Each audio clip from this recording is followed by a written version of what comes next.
Mesdames et messieurs, amis téléspectateurs, bienvenue dans cette belle et grande émission par excellence Mbunda Ekolo. C'est le magazine de Star surtout de manière que vous avez vraiment actualité sur les Canadiens, la République démocratique du Congo, information aussi.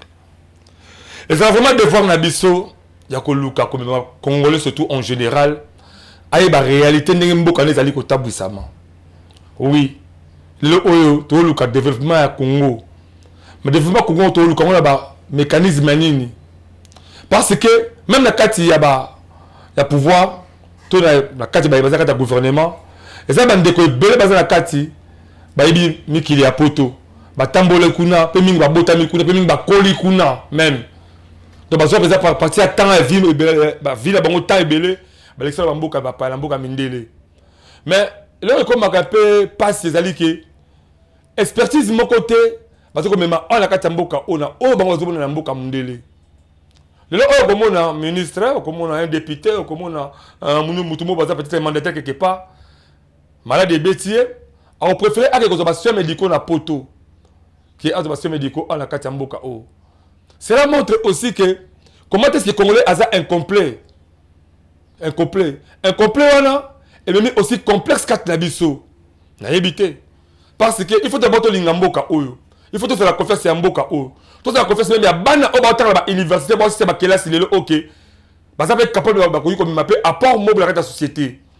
Mais si le autobim, c'est pas médecin. Le oyo, bah, enseignant aux obima. Mais tout ça, la confiance, c'est pas enseignant en la té. Toi, la confiance, c'est pas médecin, la bisoté. Toi, préféré que, toi, préféré, toi, adorer, bah, médecin, bah, enseignant à Liban et Mboka. À quoi sert de bon? Dans le cas de développement Congo. Parce que comment on a? Donc, Congolais, ils sont montrés dans Mboka, on a mon conservateur ministre. Mais on a été capable d'améliorer le secteur. Parce que vous avez le pouvoir. Si vous avez la santé, le cadre de médecin, la condition malamu. Le contrôle, la pharmacie, la qualité bien, la médecin, la condition malamu, l'hôpital, le centre médical, les belés. Pays où vous avez d'abord modèle qui sont aux maladies, vous avez besoin de médicaux. Mais on a médicaux la porte, c'est ça complexe, premièrement. Deuxièmement, on a confiance. Pour le coma, au niveau de l'Iwana, on a enseignement quelque part. Mais est-ce réellement tu comprends comment je suis, quand ma maître, ma professeur, on est obligé, quand on est obligé, tout ça. Mais qu'est-ce qui empêche les gens de valoriser les conditions et c'est parce que ton moni poto n'est comme paradiso. Tu sais mundele, tu sais mundele liboso. Congolais faut tenir na Congo. Mais émission de émission moto ça ba analyse. Na mon ba conseil communal ya scellé. Pour moi nezo banda, da bani na calme malembe parce que ma futa ko pe ko mata, to ke kande to kende dango. Et ça la passe na mawa. Comment est-ce que tout le monde va voter le 20 décembre 2023 dans l'élection au CENI a organisé qui même jour, même heure dans le chef de l'État Félix Antoine Tshisekedi Tshilombo, même jour, même heure, même date dans les députés nationaux ou provinciaux mais les conseils communaux le loyo tout ça va ndoto. Mais pourquoi? Tu dis que les parents va mener la campagne et après le reste est dans le néant. Pourquoi? Dans la commune, c'est comme ça là. N'importe qui va beaucoup mais c'est jusque là parce que va valeur va conseiller communauté. Ba beaucoup mais c'est belé. Oh, ba beaucoup mais c'est bazali nommé par l'ordonnance présidentielle. Ok, regarde, ici, et quoi, depuis l'élection 2023, parce que le conseil communal, bangonde bazali émanation à peuple, bangonde va voter sur quoi, babougoume c'est eux sengeli. So les ali ko là, c'est peut-être organisation et c'est niveau gouvernement, tu as un solo, tu as un to éviter. Et aussi tu éviter parce que la personne va mongo pour là, c'est l'idée à cette organisation pour l'élection, il y a babougoume, c'est ça que matérialisation en haut, que juste il y a des salamités. Mais babougoume c'est mingi. Parce que la valeur est conseiller communal. bakosi baloka ba papa na bango oza bourgmestre ba nommé renommé à tout moment bakobuka yo oui vous avez besoin sur le comme sur bourgmestre mais koleka à travers ba voix ba conseil communal wana mais le autant vous négliger bango sort na yo kozala mbongo koloba o biko sande kolanga yo moniteur de député bo bakande bele baso balele liawa abisa ki mbongo ne belé 16000 voix azo le lelo na be si mbongo na belé na tsali ba pont na ba mimba madusu mais le loi se retrouver libanda yo ka sapo na mbongo na yo ba ko lia yo mbongo ba le yo mbongo na motema moko esili no zeli ba urne be libungu tulu botuna kapesa mkoleli otula pe ngulungula wangani yo. Si derrière les caméras là je vois Iya, Wilfried Samba ainsi que Yannick, moi la maman Yannick Leka et la niveau réalisation de Zomo déjà écrit dans ma tête Amtasimbi, ma solo avec un partenaire idéologie. Nami moi mboka Roki Badibanga, conseil communal. Ya commune ya Sele. Moi mboka. Bonne santé. Oui, santé ça bien journaliste nangai. Nicolas Belé ou Kimi ngai. Te na kima ki comme tel te. Na banda koluka moyen ko surveiller population nangai. C'est tout ça. Quand on a dit aux vraiment attaché la base là. Oui, toujours base. Très bien. Voilà.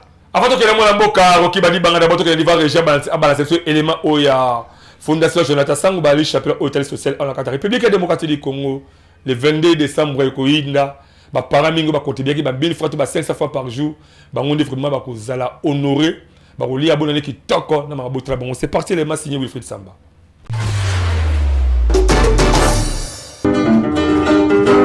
Ndeko ya Congo papa mama elege tangu esi ebelemi yo moto oyo ozali kolala la pongi lamukapo omona misala kitoko Fondation Jonathan Sangu aza kosala à travers ba service na ebele oyo ezana kati ya fondation yeba ke na Fondation Jonathan Sangu à travers FJS devise na 500 fois ya pamba par jour et kosala ke na suka mvula yona libota na yo mobimba bolia bomela pebo fete kitoko tala ba oyo ba pesaka confiance na Fondation Jonathan Sangu ba fete kitoko vula oyo euti kosila nde biso ba mama to sepela ki to sadere na kati to komi ko pesa la mbongo chaque jour nde moto na moto ndenge ya sepela ko pesa avantage nange ezali parce que na musala nanga ezo sala mo makambo ebele mutu omona kake biloko eza mibale misatu na mesa biloko moke boye me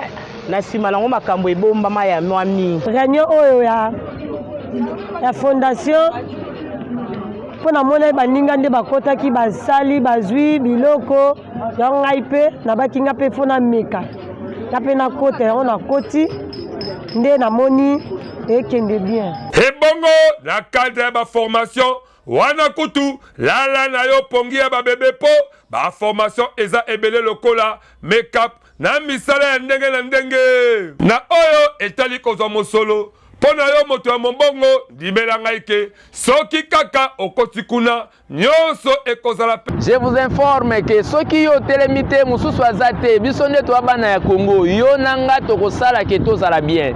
Tangu tolobaki na projet FJS devise kuna tolobaki bongisa bonane ya bana pona yo mutu ya tembe yaka le 24 décembre ya même année otozali yaka yo moko omona bimona meso ekosala yo bien pona kozwa bango ndimela ngai ndeko ya Congo benga bango kaka na ba numéro oyo pe bakoyamba yo avec impact pe na idéologie na Fondation Jonathan Sangu pona nyonso ya social yeba ke oza mobimba Fondation Jonathan Sangu yonde mosungi ya peuple congolais Fondation Jonathan Sangu congolais andimi yo avec impact na idéologie yeba ke misala na yo emonani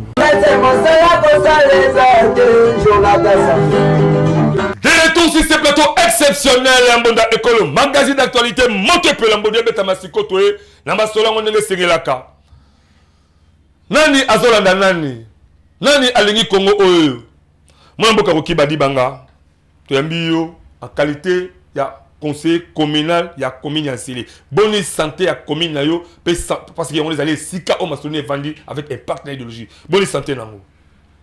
Oui, journaliste mwana mboka na ye lelo penza pona koloba ke santé ya population ya commune Ansele d'abord ezali mabe ya liboso ya mibale insécurité totale kuna ko tolembi yango pona mbozola meso nani mbozola meso de nani yende aza bourgmestre nommé Bonzola meso bourgmestre nommé parce qu'il y a des facteurs favorisant ya ku insécurité wana. Très bien. Pour nani ce qui te lobi le loke ozali bourgmestre et sengeli d'abord oyeba place ba bureau ya quartier ezalaka combien yambi ba le bureau ya la police ba souciat ezalaka combien ne okoki kozwa ba élément nyonso pour insécurité ici mais pour na ye musala na ye ezali kaka koya na bureau oyi ayeboyi a signé mikanda na ye azwi mbongo na ye atia na poche azongi bino la gestion ya commune boye bata ate tokoyeba ndenge nini eloko epousse ngai en tant que meilleur élu ya Nsele oyo population evotaki massivement na commune Nsele mwana ya Nsele ya solo ezali ngai oroki badibanga bavotaki ngai massivement et puis base ezali sima ezali ko déclarer kolela elobi pona nini boye to sa boye jusque là monsieur journaliste toyebi budget ya commune ya Nsele te donc bino sikona beaucoup mestre bozo collaborer parce que nous aussi bino que le monde mboka écrit les basaka mateta na beaucoup mi ko siéger plénière na CNZT ngi lo bani expliquez pourquoi bozo siéger bozo plénière na CNZT ya commune est maison commune na zangi si on peut ça nouveau sera plénière monsieur journaliste merci beaucoup pour la mutunande konanga mwana mayele nazali koyebisa yo lelo ke depuis ba vota biso bourgmestre nazana kati akokima biso depuis décembre til lelo totikalo ko sala réunion na bourgmestre na biso Nsele te mbonzola meso tikalo kutaboye nazo koso kokotala ko ndebo zali émanation ya peuple bino ndebo sengeli bo travailler en collaboration avec bourgmestre donc depuis ba noma ba vota bino til lelo o bani musala nan mkomboto bo kutala bourgmestre mbonzola meso nazo ba mbonzola meso na otikalo ko mona yebe we na réunion te monsieur journaliste azokima konde nako peso téléphone hôtel na ba message oh secrétaire à rapporter à komaila ye alobi monsieur to sana besoin yaka to solola to mona yo nan e ko sala ba mususu ba journal ba conseiller eli ndenge bazawana ba mususu ba yibi bourgmestre Nsele te ayaka na ye soki ba pesi ya rendez-vous ke yaka date tel yako akobenga na téléphone ke na ko ya date tel soki to komi date wana alobi ba bengi pa gouverneur azali empêché le décembre il y a 2023 oh tokendaki na boza de bureau définitif ya bino ba conseil communal ya Nsele tout ça na bureau oui bureau définitif ezali oui tout ça madame présidente Chilanda et puis Chilanda wana aza madame présidente azali ko tambola ni police mais okuta mbonzola meso azo tambola avec police sim. Bon, qu'est-ce qui fait qu'aujourd'hui le bino a beaucoup de c'est besoin d'attente? Est-ce qu'il y a un crochet seulement entre bino et ton nègre pour bonjour la mesu azali ko kanisa ke biso na minute toza ba ennemi na ye biso ba conseil ya Nsele toza ba ennemi ya mbo pona nini soki to bengi ye akoti de biso par exemple ode na ye atindeli biso secrétaire na ye donc tout le monde représenté kaka ye ba représenter chaque fois ba représenter ye nanu ayete toza na bureau te toza na place ya ko sala les réunions te toza maltraité par mbo bozo luela ba kinazo mona moni bozo sala tala local ba réunion bozo sala ba kitse ba bar bozo sala papa tozo sala na sanzete tozo sala na sanzete monsieur mbo azwa ko utiliser biso et puis ndenge président de la République alobaki ke toza en collaboration na mbo na ba bourgmestre na biso mais bourgmestre na biso jusque là monsieur journaliste tout tikali ko mona yete ngai na yebiye parce que na banda ko fréquenter commune voilà nanu na koma élite ne ka depuis que na koma éli bazo benga mbozola meso ke yaka en tant que yo numéro 1 ya Nsele yaka osolo na ba conseiller ata mukolo moko te ayebite azoki mabiso Et puis azana mbango ya kokima biso makasi monsieur journaliste. Mais côté le autre côté bandaliste là autre beti basobi qui comme na c'est le côté insécurité le qui a trop. Ba stratégie au bino bozo créer pour le cas insécurité ne la paix ni bozo proposer pour beaucoup mettre d'habiter peut-être à travers peut-être ba représentant naé. Est-ce que cela dia ba réunion me permettre pour nous quoi tenir ma sécurité. Monsieur journaliste. Et loko toko sur ça insécurité na salité o ya commune ya nsele ezali ba conseil de ba kosilisa ezali mbote. Tant que tozali kobenga eke monsieur Mbo yaka to vanda to solo là toyeba que qu'est-ce qui se passe dans la commune de Lancel ezali poto silisa insécurité wana boye ba gestion commune bo lukane bo nyonso wana toyeba ngo mais kokima na ye ndezo sala biso pasi toti kali ko na pouvoir moroté ya koluka tozana pouvoir eza wapi mbo inde azo gérer nyonso mbo azana kacha ko gérer nyonso makambo nyonso yende moko azo gérer. Mais là aussi faut lancer maintenant un message particulier na mokoza mboka comment le makambo bozo le message ko lancer. Oui, message nazali ko lancer na mwana mboka Fachi Beto mu kontomolo o associé pe ministre wa Kanyenda o associé pe ministre ya ministre territorial mwana mboka Jacques Chabani o associé pe le sous premier citoyen ville province à Kinshasa Daniel Bumba oui parce que bozo travailler ensemble nous tous ensemble. Oui. Na bandi d'abord na sommet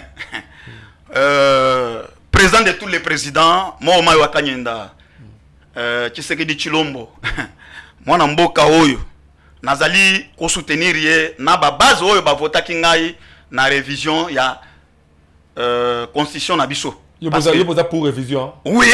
Ah, ngai kutu pe nazali ko soutenir ye massivement parce que nazali éli. Mais ye éli. Ozo tala ko tanga constitution na biso sorti ezali constitution na biso basalaki ezali bana mboka onde basalaki te. Et ça des pertes de réalité. Non.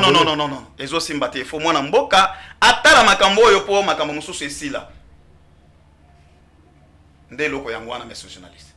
Mwana mboka écrit batita balancer comme le ba mokia chef de l'état ndinga le bec azali garant de la nation et ça mutumote ko akoyi ko empêcher pour à réfléchir ces changements to peut réviser la constitution et tout juste après c'est parti la régie.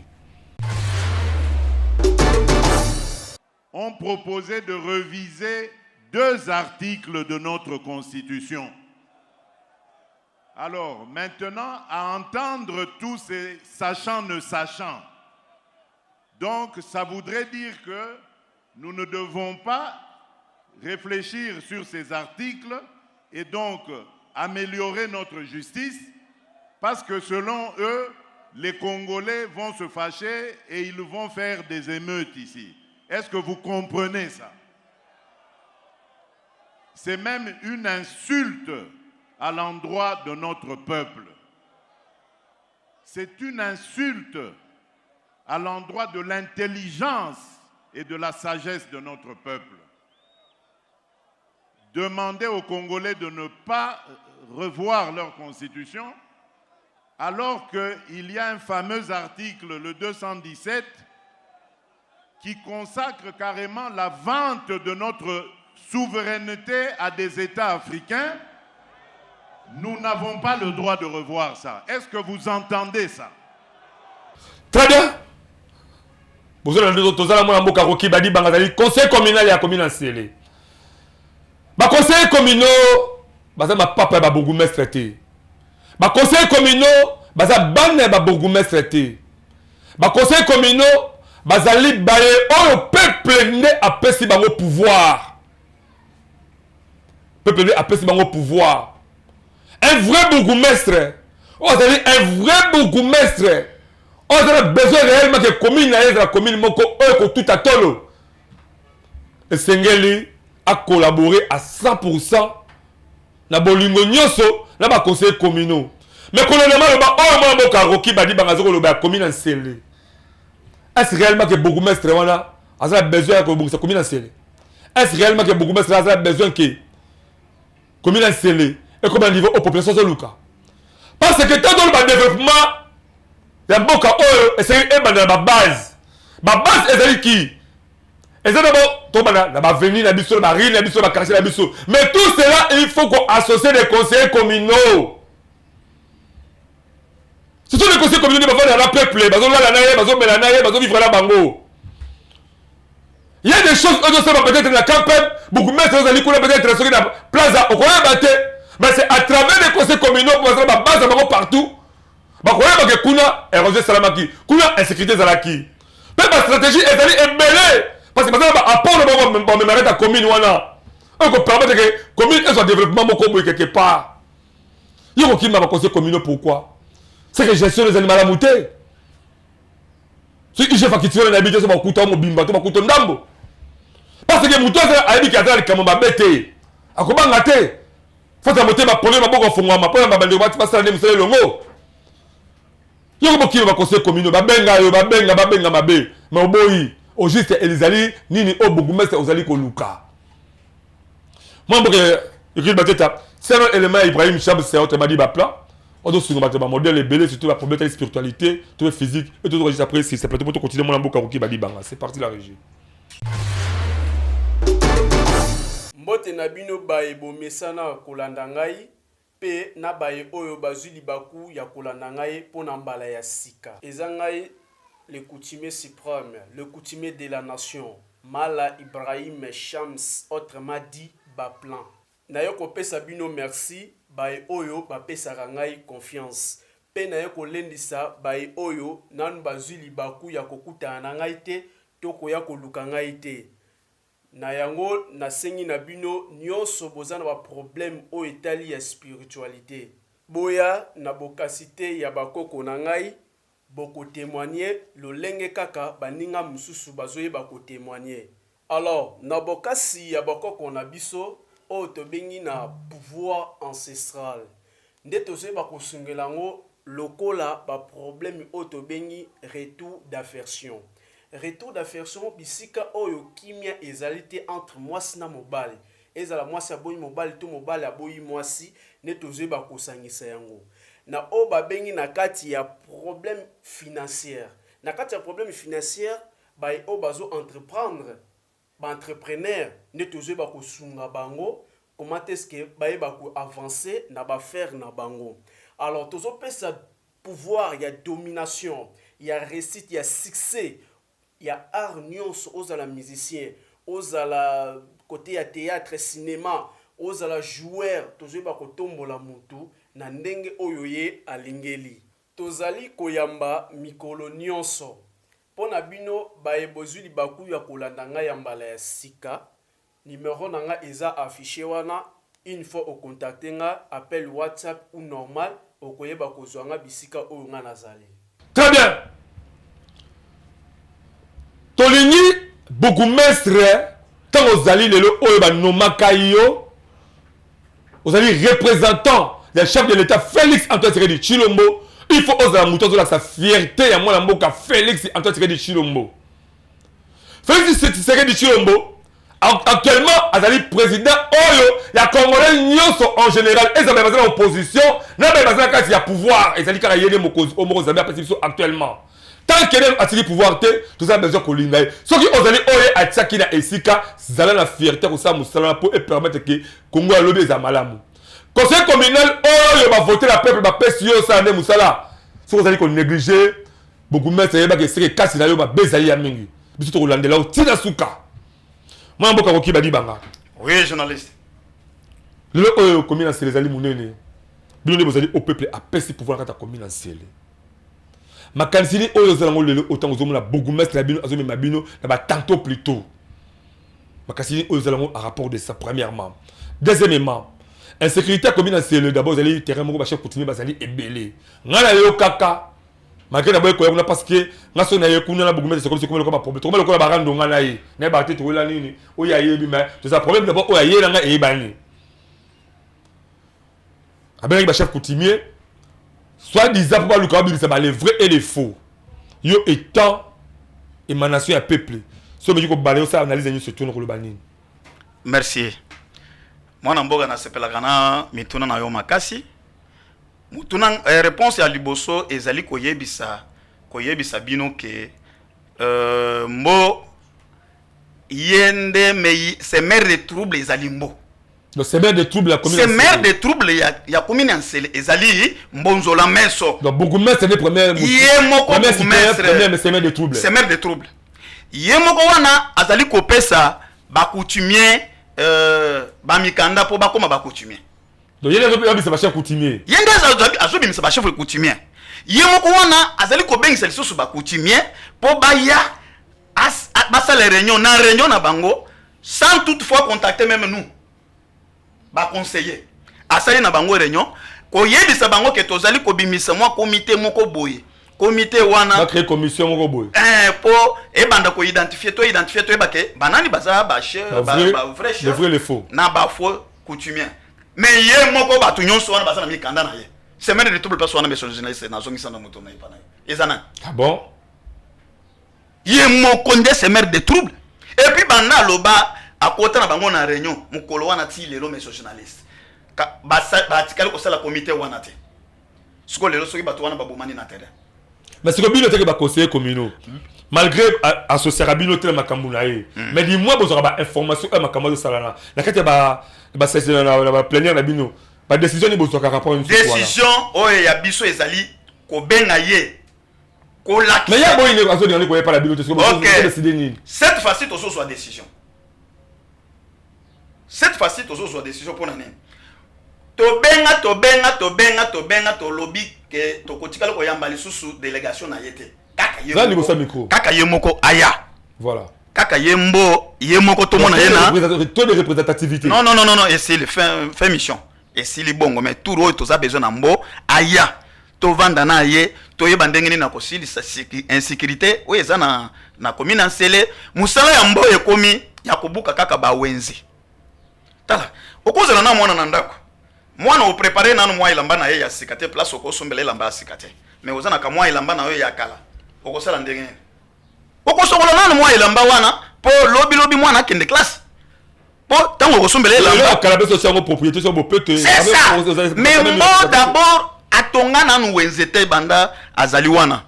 Akei ko buka na abuki ba wenze ya bibwa, abuki na bandaku. Ba maison commerciale ezalaki wana abuki yango. Tango ba conseiller ba descendre sur le terrain kotala ke nini ezana kati ya koleka.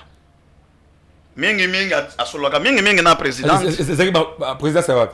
Présidente na biso ya assemblée communale na biso nde mingi asoloka na ye na yebite et puis na madame présidente na biso nazali ko yebisa ye ke afungula miso. Très bien. Madame présidente afungula miso. Madame présidente azo tambola ni na makolo membo azo bimana ba policier na ba mituka. C'est que tout ça. Mais côté la siko tango bon, laquelle côté ba policier te pense que peut-être le cabinet va conseil communal va foutre le salaire peut-être côté gouvernement na bongo cité de beaucoup za policier bozala bango. To que notre côté ba réalité makambo. Est-ce que bisika zo buka banda ko na ba magasin ko za ba prise à l'état peut-être ça c'est ordre ba konza likolo. Parce que ba que no ba to peut-être mutu ba kozala azo sa ministère en prise à l'état. Et c'est aussi un défaut dans beaucoup, mais c'est aussi que ça va tourner dans les élèves. T'es sans prise d'état, mon frère. Mais pour vous, t'as pas besoin de pour les autres causes à la ligne. T'es. Mbonzo la mesu tango tozolo ba awa. Mbonzo la mesu azana idée ya ko aider chef de l'état ata mokolo moko te. Azali ko luka malheur ya chef de l'état. Doit représenter valablement. Non. Parce que ngai neti ngai élu du peuple na commence à fêter na koya kana ndako na banda kubuka ndako na yo. Il faut na yebiso que na tongela ta moi bikok mo boy. Po oteka nanu yango parce que moi bikok no ande zo senga ke bana na yo banda ko parce que excusez-moi, la commune a célébré la construction anarchique à trop. La construction anarchique à trop. Au lieu de créer ba premier belé même à niveau urbanisme. Est-ce qu'il y a peut-être été des alliés base aussi si les peuples bourgmestre a joué na ba droit naï. Tete ya kendaki po abuka ba wenze wana akosi bango ka kotongela bango bandako. Kotonga wenze ya sika. Mais tango tozaki na ancien bourgmestre, ex-bourgmestre Nkama. Oui. Kama nini? Kama. OK. Pona nini abukaki wenze wana te? Monsieur. Vous allez ali wapi? Hein? Vous allez wapi? O monika ka to sango zo mataka bibo na entrée wana. Oui, l'entrée bibo wana. Na entrée ya bibo wenze wana eza tango to solo baba mama bazolela. Mais tango biso ba conseil to so descendre sur le terrain to yeba. Ngebe quitter sur le terrain siko ba mama bazolela kaka to moni ye aye abuki to zo yeba te pona nini to yeba pona nini. Ça ko avertir bango. Eza eloko ya ko yebisa bango ya za garant. Ko yebisa bi moi bozu siko sangwana parce que c'est limité quand niveau la bino ou bien peu ça li ba message comme pas ba autorité likolo. Ba autorité basi ba komi. Basi ba yebi ba message wana secrétaire à rapporteur azana kati ya kokomela ye pour aya ko répondre mais ya kati. Mais comment la siko pour yo bref prestation à Mbo Franck Zolamé sur la commune à Slepon na obenga ngozali dia ezelo bati ba kitse no diable ya obia kitse no Angelo Malunga. Ah te ye penza sana ah te. Ozo senga ni pour na yo. Ni ozo senga pour na. Pour na ngai état conseiller communal parce que en tant que meilleur élu du peuple. Juste Emmanuel quelqu'un beaucoup parce que obi oza meilleur élu il y a peuple. Peuple a voté qui yo. Donc ozo parce que la combo ya peuple wala. Ta la caméra wala. Ni ozo senga na yo état élu à peuple za simana yo ni no senga pour la présence ya Mbo Franck Zolamé en qualité de Bougoume sa commune en oui. En tant que meilleur élu na commune en Sélé. Nazali koyebisa population d'abord population yake pa na ngai isolé là. Population élu makasi nazali koyebisa population ndenge baza na kati ya kolela makasi bango moko balobi Mbo azoko ko gérer lisusu Mbo commune en Sélé. Aza incapable à gérer commune en Sélé. Mbo azali incapable à gérer commune en Sélé. Pona nini Mbo azaki kosala makambo ebele tango ba conseiller bazalaki te. Mais dès que ba conseiller ba ye ami azama à l'aise. Donc ya kuku bimi na poisa. Azama à l'aise akosala nini? Musala na ye ezali kaka na minute oyo ko nyoko la population ya Sélé salabilité eleki salité eleki makasi. Salité eleki. Salité kuna eza kolobate. Kota tana wese na ya commune. Okomona wese ndenge komi. Wese komi onjere nete. Non mais na rabunga wese moza na kati sika na wese kutupe kolobate. Tango to benga ke wana na lisete question na tuna ke yo kotaka wese nini. Ya Sélé oyo kotaka wapi. Pour akota pe wana mwana na musali tango. Nde eloko naziko yebisa population en Sélé ke bayeba ke qu'il pleut ou qu'il neige butu ceux qui yé moye yaka toko kende élection to pona bourgmestre oyo ko servir population en Sélé. Mais il paraît que Mbo Franck Zolamé parce que c'est candidat, on sera candidat commune en Sélé. Ah, il est pas ça candidat. Asa candidat, mais azali ko nyoko la ba conseiller oyo bazo voter ye. Mbo aza candidat, mbo ya solo journaliste aza candidat. Aza candidat basala kitike na mwana musuka na bisomo aza pe conseiller nde basala ki na yetike. Mais aza na kati ko bosa na ke biso nde ba ngai ndenge na zabo na za chef ambo. Ba conseiller nyonso baza ba chef ya mbo. Okomona mutu mususu aleki ata na radio, lobby n'importe quoi mais ngai na za élu du peuple nazali mokonzi ya mbo. Mbo ayeba ke abosa na ignorance ya koyeba ke ngai naza chef na yete mais ngai naza chef na ye. Mais on a toujours question moko un peu ya okeleka boy. Le niveau provincial, bino ba conseiller communaux, ya ba commune. Est-ce que vous appelez à moi bolingo mo yo pesa ba rapport ne bozo ko évoluer na kata ba commune na bino? Oui, tozo pesa ba rapport, tozo pesa na ndenge na yebo e. Président na bino. Tozo pesa ba rapport et pas ya. Okoken rapport ngo ke no pesa la wapi mais ça na sitolo banana makambo rapport. OK no pesa la rapport. Ya entre bino na bino ba conseiller communal. Okoken ne ko pesa la ngo wapi pe ngana zo songi solo. Bozo la conseiller tout place ya ko vendre soki to ke ya wa ke to ko mate oyeba ndenge tala nazo pesa exemple ya Masimanimba tala kutu pe commune oyo l'équipe ba commune nyonso eza commune en Sélé. Commune oyo eza na mbongo ebele eza commune en Sélé. Mais tala ko Masimanimba wana azo kotunga bureau communal. Bureau conseil ya ba conseil na province. Eza na ba province ya Kwilu. Bon, ngai tenga tout ce que na vie pour ça ça. Est-ce que l'on a rappelé évolution ba conseil communal sur ba commune sous bazo évoluer? Bazo ko évoluer très bien. Bazo futama par commune. Moi mike na bango ezali mais ngai oyo nazo avec transport kutu pe ba comme secrétaire à rapporteur comme ko komela biso ke mutuna ya na transport na ye. Soki ba misi transport ebeleza 6 000 francs congolais.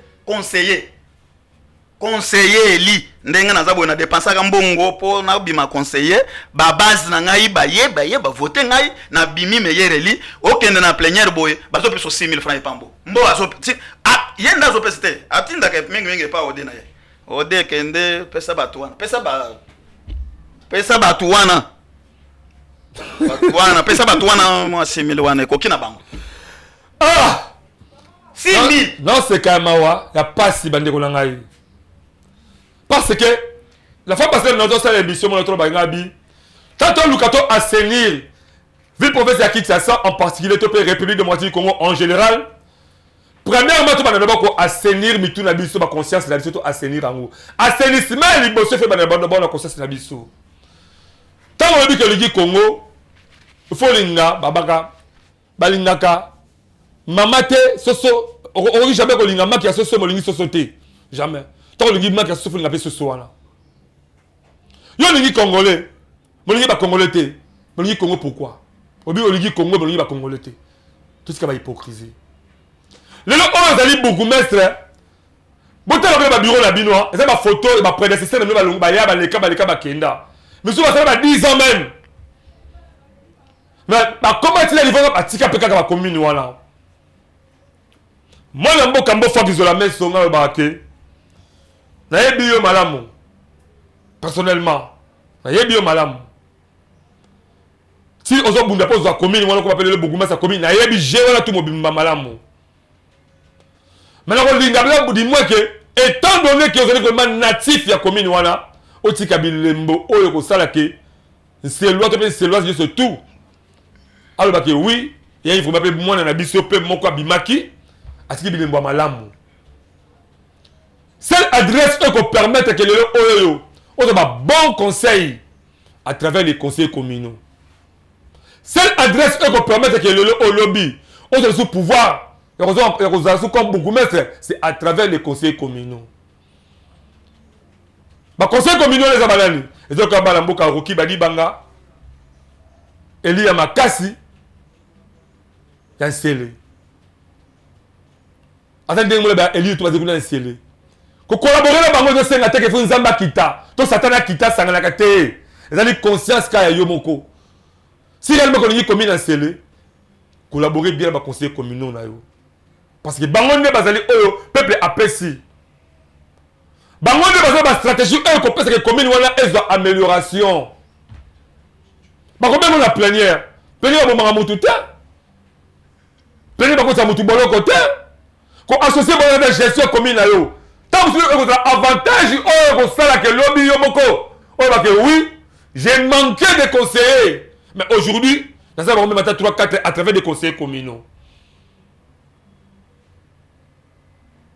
Cause de la que moto pela pour profiter peut-être de l'émission voilà té à tout finga motuté tout ça qu'on finga motuté tout ça fait arrogant contre motuté mais tout ça on va faire aux alliés réels mais au conseil communal ça qu'on va ça qu'on engagé parce que les alliés élus à peuplé oui attends on va comme n'importe qui té c'est comme un député on a ça allégation vis-à-vis du ministère, quelque part, on constate que c'est mabé. Vis-à-vis du gouvernement, on constate que c'est mabé. C'est son droit. Rappelez, la plateau en qualité un journaliste professionnel reconnu de la République démocratique du Congo. Quand il a monté à thé. Mais le contraire, on te dit là-bas, on a dit là-bas, allégation de Bima Awa, Lucas Bimsa compromis de conclusion et que permettre que ma bête de qui ont amélioré en haut pour le cas communal qui est malade. Mais le conseil communal a cause de mon goût dans le thé. Moi, je suis un peu de la caméra. Voilà. Tu as mon fois qu'ils ont la mis sur le en particulier. Lancez le message. Oui. Nazali Koyebisa Mbonzo la meso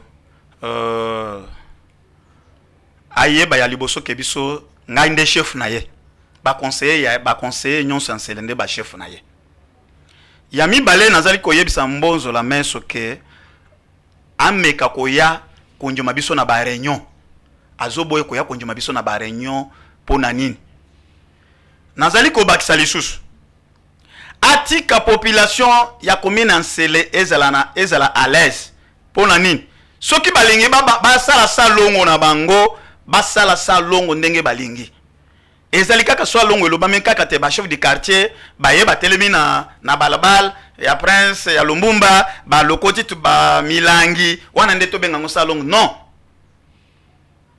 population azali libre ya ko sala salongo n'importe où batu ba ko sanga na balobi non quartier na biso ezali quartier mabe esengeli to sala salongo non même maman kelemba ba sanga maman kelemba to sali salongo non na Nsele soki o sali bongo o wana zo bundisa ye ah bon wana zo bundisa mbo azo mona onjene to zo bundisa ye Oh. Ya lingika ka ba quartier baya. Ba quartier baya. Ba telemina ba moi prince wana ba lokoti to ba milange.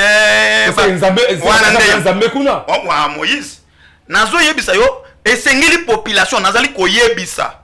Ba coutumier koyebisa population biso nyonso to telema to seleza ya biso moko to simba nsele ba oyo nyonso ba votaki biso ba telema to sala salongo soki tolobi ke to talela mbonzo la mèche nseleza na kati ya kokufa nyonso insécurité biso moko ba conseil de to osilisa yango parce que toyebi ba chef d'iri toyebi ba veni nyonso lelo na ka kabeli kamo ke soit disant que kata combien nsele ba biwa quartier comme c'est belé collé caractère des alaka est-ce que on a vraiment la bonne notion que ba biwa quartier des alili lelo actuellement te nazo yebisa yo mutu oyo atika commune nsele na kemeza kaka burgmestre nkama inja mbonzo la meso kokoma Augustin Kama mbonzo la meso kokoma na ye multiple ba quartier mususu ayebi yango ata adresse na ngote message journaliste et puis avec quel objectif jusque là nazali ko comprendre te monsieur journaliste na mituna ka biso ba conseil que ba quartier oyo ezalaki moi 60 quartier lelo tango tozolo ba quartier komi moi bana mai baleki baza mukete pona ba quartier na sel bana mai baza mukete oyo bateka ga mai ya komela wana ba quartier komi multiple ba quartier et puis ba quartier on ezaka il faut ko tell que quartier oyo e bandi awa esuki awa mususu eko banda awa esuki te oyo quartier ezali awa oyo quartier ezali awa coutumier azali awa coutumier awa donc ba coutumier ba kisami ye moko abengaki ba coutumier ke yaka boya bosala toyeba banani baza ba vrai coutumier na ba we ba vrai coutumier ponani amimonaki déjà na ba erreur makasa amimoni defa moto ligepelile mbonzo la mesu atika bizeleli wana pour avant ko sala eloko esengeli ko tuna nano ba conseiller parce que biso ba conseiller musala na biso yango wana donc bolembi vraiment c'est pour constater que non en tout cas gestion na ye na population na ye gestion na ye za mabe ndé la fois passé na lobaki que esengeli ko senga ba oyo batala ka makambo ya muso parce que combien déjà ba gouverneur tout ça sito communion so wana mwana mboka Daniel Mumba azali koyeba makambo nyonso wana et puis nazali kozongela mwana mboka Daniel Mumba pour salité esila na ville province de Kinshasa esengeli a soutenir ba conseiller parce que ba conseiller biso neti ngai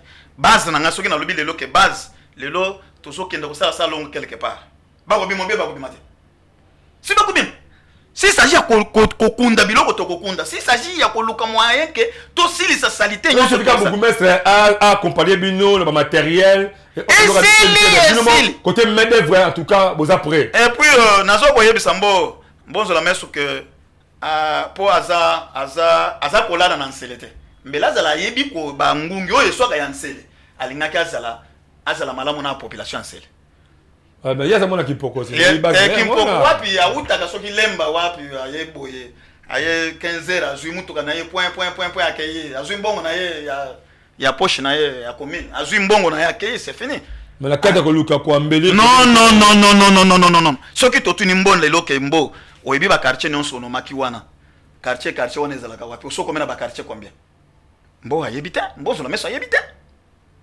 bonjour la meso ayebite mais ngai eli du peuple na yebi ba quartier nyonso na oyo ya kala na oyo lelo e bakisami nazali koyeba ya nyonso pe oza quand même aida koyeba ba chef de riz ba chef de quartier vous devez ko associer bango le kola ko luka kicha se ko bonga au travail pe na bango pe c'est pe bongi pe nyonso esili mais nazali koyebisa monsieur Zeles nazongeli mboko yebisa yeke mbo anjimaka ba conseiller ba conseiller wana nde azolinga ba voter pona atika lesongela bokomesa ba votaki akende province la passe ça bino c'est que banini vision bozanango na makalisa malam obino bozanango ba conseiller communal pour la commune ensele il fallait bo etalango ensemble bo luka bo la bokomesa bo traverser mais bokomesa soko échapper bino makasi oko kende ndenge nini oko evolue ndenge nini tango azokima biso azokima boya akoti boya bimilawo akoti awa bimilawo kozwele wa nakokima rabino tuso bobo bozo juger nini par rapport à ça ndazokima biso nini batam la sima ngo tango zotala nde yango nazo senga moko ntombolo mo mayo akanyenda wakokabeka mwanga nazali kosenga Tshisekedi Tshilombo président de la République atale likambo oyo na tozali na kati en tant que élite tozana kati déjà ya kobongisa na IGF bakita sur le terrain IGF akokita sur le terrain pour atala musala nyonso oyo inseleza na kati ya kosala bati kopesa biso bapesi mbongo ya ebele pona kolongola salite eza kaka na combien en so otali baka niveau par exemple dans nzela ya terre jaune kitaka na terre jaune bu oyo mwana mboka Fati Beton moko ntombolo mo mayo akanyenda bongisi nzela wana lobi bana mboka babanda kotambola bien mais botika kolongola kaka bazelu oyo eza na kati ya kofanda na kati ya baka niveau wana plein soki population bimi po esala boy oyo zo sale ozandeni ngande burgomestre esengeli ko sala te donc burgomestre zo pekisa population ba sala assainissement papa nazo ko sayo na ko sokona nini calculer que nzele bebi na se ya kinkole wana ba chinois basiliki balobi te trop c'est trop il faut biso to mise en charge ba chinois tina chinois comme aux auditions asala salongo pour asala salongo mbozo la meso azali ko senga ye mbongo ke yako pesa na mbongo après baba na salongo Mutanto Luka a aidé commune à sa musala assainissement mais burgomestre c'est que mbongo senga ye mbongo mbozo la meso azo burgomestre mbozo la meso na data mbozo la meso bana osala ba biloko wana po ba biso ba conseil to sakite mais ndenge toyeboye penza ye na biso na kati ya politique toye ko sala ba commentaire ya opo club d'amitié non club d'amitié to ça politique ezali ko yebisa na likambo mbonzo boy ndenge to sana mbonzo la meso boy ko yebisa yeke osana na kwacha ko sala erreur ayeba pe erreur oya sana kwacha ko sala parce que ce n'est pas question oye kaka rono yena mutuka ba moni yo burgomestre aye mais eloko burgomestre za sala taille moko burgomestre mbonzo la meso nazo benga bien mbonzo la meso azana kwacha ko sala musala malamu na commune ya Nselete na sengi chef de l'état Tshisekedi Tshilombo moko ntombolo mo maya kanyenda atala dossier ya ba burgomestre nommé pona ngai kutu pe na ko lingata burgomestre adjoint atika très bien oui asa incapable mbozo la meso asa incapable allo burgomestre adjoint c'est qui mwana mboka matata Christian Matata voilà oui mais il dit moi azali ko travailler oui omoni babanda ko bon bazo collaborer d'abord bien entre bako collaborer ndeni ni mbo alinga ko kolia mingi oyo peke nali ya mingi bango moko ba yeba ni parce que le disque on dit moi ba Christian c'est que yeba alinga pe kolia mingi c'est que te Christian azokoka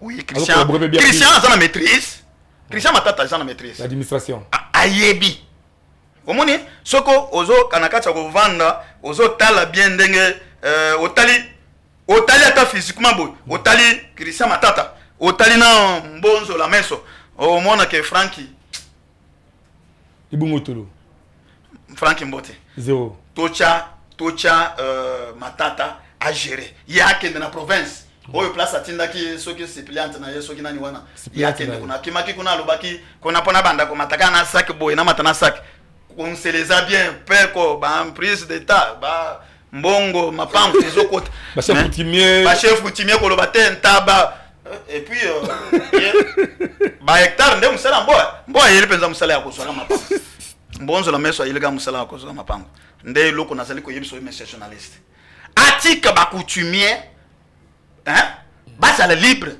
coutumier un vrai coutumier azali mutu oyo famille aponie na famille nde ba yeko bimisa ye pa burgomestre exactement burgomestre asali chef auta na famille chef auta libanda chef auta na l'état azali ko mbo ne mbela na la conseiller mbelero oyo na chef coutumier merci beaucoup biloko lengi eumela raté tombo kita vraiment la suite aussi sa émission oyo tout cela en rapport na oyo Italie commune en Nsele oyo lelo ezali dirigé par moi na mboka Bofan Kenzola Meso bourgmestre ya kuna mais c'est comme si ye aza kosala musala na ye en commun accord te na ba conseiller communaux donc ba conseiller communaux bazali ko se plaindre tout ça na moko na plateau moi na mboka Roki Badi Banga azo se plaindre na prestation moi na mboka Bofan Kenzola Meso na mutu ya commune en Nsele que selon ye azo considéré incompétent donc il y a des gens qui vraiment que ça musala ndenge esengeli donc il y a des gens vraiment que total esika nini esengeli ya kosala de manière que kimia ezala kata commune en scellé mwana mboka mofa kizola mais pour moi je ne rebenga toujours na kozwa considération ya ba conseiller communaux kosangisa bango kosolana bango koyeba nini ezali koleka parce que ba conseiller communaux baza quand même na connaissance beaucoup plus ya commune wana ozali ko diriger ba conseiller communaux bazali beaucoup plus attaché na peuple bazali beaucoup plus attaché na ba quartier na ba commune na ba quartier ba venir ba ri babi tout ndenge zali ko sala même insécurité de ça makata ko niveau commune en scellé avec des conseillers communaux zali possible ya ko luka ko silisa yango d'où il fallait ko luka ko collaborer la bien na bango so ça vraiment la besoin ya ko diriger commune wana malamu mwana mboka ko ki badi ba ko ke na suka pour na yo ozo qualifier prestation mwana mboka mboka zo zali comment ezali mabe prestation ko ya mboka zo la meso et na lobby ezali mabe journaliste ozo sengi sala ni esika wana OK pona ngai na minute oyo na lingi na yebisa na senga mbote nazo yebisa meso nazo yebisa mbote oui nazali ko yebisa mbo d'abord à reconnaître pouvoir na biso voilà ayeba ke biso nde ba konzina ye mais mabe on lobi kazali ka po azo reconnaître binoté ou bien ezali en rapport de gestion kutu pe ko lobate gestion azo gérer ni azo gérer mbongo na ya poche azu mbongo na poche ache mbongo na poche monsieur journaliste hein atiki commune ye musala na ye aye na tongo awuti lemba na ye ayebi oyebi ke ti bato bazokufa ebele na malaria kuna na nseli likolo ya salite eleki ba oyo bapotaki biso wana baza na kati ya kokufa mpona nini mpona salite eleki voilà sikoyo le message noko lancer pompa mwana mboka mbo fonzo la meso OK ya liboso nazali koyebisa mbonzo la meso ayeba ke biso nde bakonzi na ye ayaka na réunion soki tobengi ye bo inviter la plénière aya parce que vous avez okima ezali aussi sa problème te bah c'est un problème okima te ye musala na ye mwana mobali wana kima ga biso na ibite soki ndeni ye musala ye peut-être vous vous avez dit que vous avez aussi télé mando qui serait beaucoup tiré est-ce que tu veux que mando qui te hein abi que mando que dans le batali que bato dans ba ça maloba mosula ye kuna bako tiré ba tumana na kima ne pas oui akima ka iloko wana akima mais tout ça ça mando qui te tout ça mando qui te atongela biso biro. Mais vous avez l'entrée dans la commune, vous avez la salle, vous avez les disques. Mais qu'est-ce qui vous empêche que même la salle, voilà, vous avez si j'arrive, c'est que vous avez la salle, c'était bon. Pour n'engager na messani que tous la gana salle, c'était. Tous to messani na biso. Ezamba la liboso, tous to messani to. Bon, oui mais que balance sur le biso. Tara, vous n'avez pas conseil communaux. Hein? Bah, si je m'appelle ça, c'était. Il n'y a pas collaboration entre les conseils communaux et beaucoup de bango. Nous avons dit la salle, c'était. Donc, attends, le bico tout est. Quand la commune a mis sur la bique, même toi, les gars, bique, ma conseil communal, on a beaucoup de gens qui ont fait. Oui, que la population, je vois, tant que tu as la réunion à sa banzete, population a biso, et il y a quand même les autres, biso, ma ouais. Il y a qui s'abat. Napo, et bon, on reçoit qui tu as madame Wap. Alors, je te reçois qui tu Wap, on reçoit qui tu Wap. Nous avons conseil communal à niveau. C'est long, c'est long biso. Na base na biso. Azali. Ko déconsidérer chef de l'état pour nanine abimisa ki likanisi ya bato oyo ba conseiller bazala. Oui place ndé azo na ko sana. Ouais, parce que on doit OK la profondément que azo de considérer chef de l'état. Oui, parce que chef de l'état ndé a salibiso ba conseiller que tozala. Hein? Parce que vous travaillez en collaboration. Vous travaillez en collaboration na bo tout na collaboration wana. E ko bandela wapi kutu depuis janvier ti lelo. To tikale ko solo na été. Et puis, les abats conseils me sont dans bourgmestre terre. Bah, quand il y a la sang. Ah, mais on a montré kaka boy ici. Non, bah, il y a banité. Mais bourgmestre, un vrai bourgmestre, oh, on est toko voter biso moko. Oh, toko voter biso moko, bah, conseiller biso na biso, to mi voter bourgmestre na biso moko, to mi si bourgmestre na biso.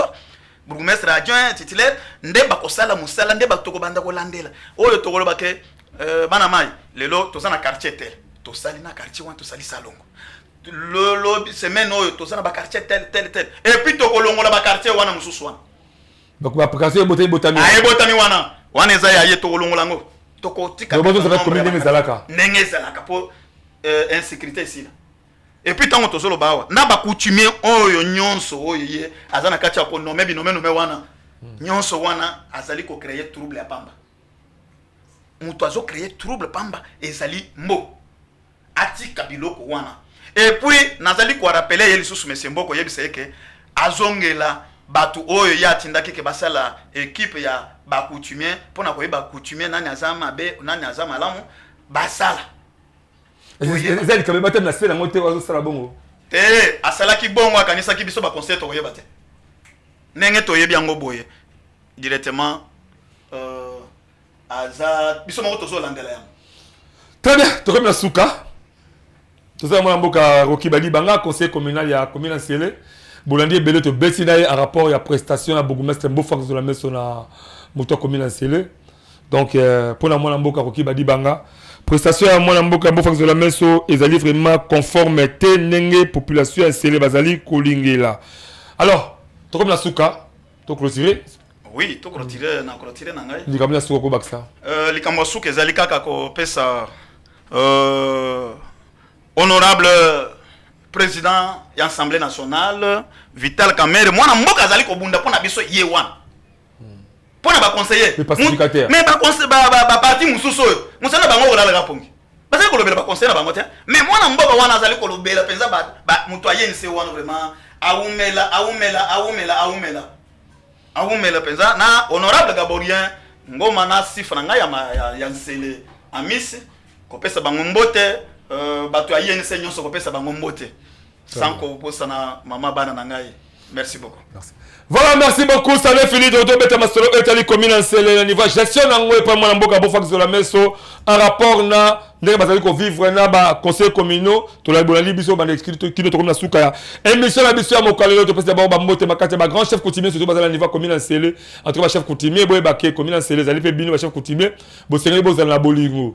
Boz lingana, boz la bomoko parce que il faut permettre à travers bino aussi boy ba peut sensibiliser peuple à la conscience amana peuple aliga commune Nsele peuple aiba kwa seli commune Nsele peuple aiba ko ça eux amana pour le c'est là qui toko pour c'est le est c'est au population ba que oui tout peuple congolais ba que c'est les commune moko qui toko ko vivre au état insécurité ba parents boz la toujours esprit ko dénoncer en parce que mokonzi azala ka magicien té est-ce que on moni insécurité zali ba service à l'état zali zinga na bino bo dénoncer ba bazali comme ba insécurité niveau commune Nsele pour commune Nsele la commune moko ko pesa posa bala mboka loka ba comprendre kalubi ayepe ko vanda kuna we free samba ko vanda kuna yani kile kapé di même manière aussi ba keno na ko vivre la commune Nsele ce qui a moni réellement que sécurité ezali assurée.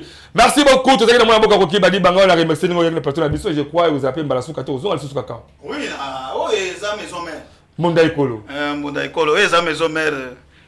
Soki oboy yango eza neti oboy ko mela soko oboy mai ko mela main bo soko la kaka. Ça n'est fini derrière les caméras, il y a Yannick Leka et il y a aussi Wilfried Samba, réalisation, montage, il y a mon amboka. Écrit derrière ma tête à continuer, toujours, il y a peut-être confiance, c'est sur Monique. Le bon Zama Kamagoloba. En tout cas, les Kambo, TV, s'il vous plaît, bah, autorité, bon, en Arabie, ceux qui ont moni les Kambo, c'est pas les sociétés, on est aux attentes, les réseaux sociaux, parce que, bon, ça, ma journaliste, c'est Mickey, wana. Ma journaliste, c'est Mickey. Bah, tout le monde, moi, bon, carrément, bloc, bon, groupe WhatsApp. Donc, quand le groupe WhatsApp est finga, kotonga, comme ça, n'importe quel groupe WhatsApp. Ce qui est au moins que les caméras, à la carte, il y a émission au SCP, en tout cas, on a droit à réponse. Ben, comme ça, le numéro 1, Toko Yamayo, on attend, on s'exprimer qui Toko. Toko Yamayo, groupe WhatsApp, Mickey, n'importe quoi. Non. C'est un vrai journaliste, il n'y a pas comme ça, analyse, parce que tout ça, analyse, tout ça, c'est pire pédagogique. Vous êtes tout ça, la première temps, ça m'a bien permettre de changer comportement. Tout ça, quand on a série Congo, à travers la mentalité de la biso, à travers la la biso, à travers la moi, on la société de la biso. Donc, le carton va dans groupe WhatsApp, non, pas assez de l'imbiloko quoi là. Même si on a la chaîne de télévision, et donc, on a à travers la chaîne de YouTube, l'école officiellement partagée derrière partout. Vous s'abonnez encore plus, il faut des plus. On se retrouve prochainement dans un autre numéro qui est resté branché sur les restes du programme Mondial École, le magazine d'actualité. Je vous aime beaucoup plus. Bye.